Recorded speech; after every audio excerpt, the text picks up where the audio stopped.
Mes chers amis de Café Évangile, or il y avait dans leur synagogue un homme tourmenté par un esprit impur qui se mit à crier: « Que nous veux-tu, Jésus de Nazareth? Es-tu venu nous perdre? Je sais qui tu es. Tu es le Saint de Dieu. » Jésus l'interpella vivement. « Tais-toi, sors de cet homme. » Chers amis, dans les Écritures, à de nombreuses reprises, Jésus s'est directement confronté à des démons. Chaque fois, il les a réprimandés et a exercé son autorité sur eux. Et le passage ci-dessus illustre l'un de ces cas. Le fait que le diable se manifeste à plusieurs reprises dans les évangiles nous indique que le malin est réel et qu'il doit être traité de manière appropriée. Et la manière appropriée de traiter le malin et ses compagnons démons est de les réprimander avec l'autorité du Christ, Jésus lui-même, d'une manière calme, mais définitive et autoritaire. Il est très rare que le démon se manifeste pleinement en nous de la manière dont il l'a fait dans le passage ci-dessus à Jésus. Le démon parle directement à travers cet homme, ce qui indique que l'homme était pleinement possédé. Et si nous ne voyons pas souvent cette forme de manifestation, cela ne veut pas dire que le malin est moins actif aujourd'hui. Cela montre plutôt que l'autorité du Christ n'est pas exercée par les fidèles chrétiens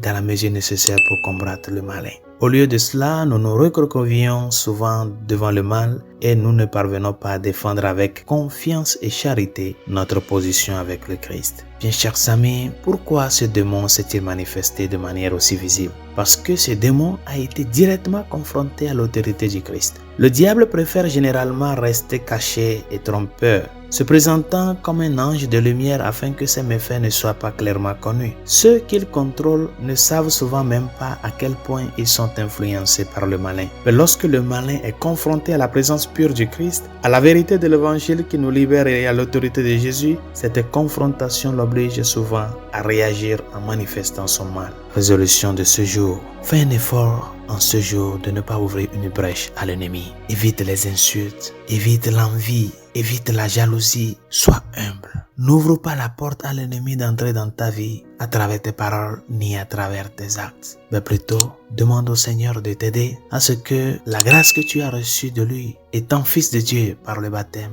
tu puisses faire usage de cette grâce pour le bien, dans l'humilité, la confiance et la charité. Bonne journée, Dieu vous bénisse.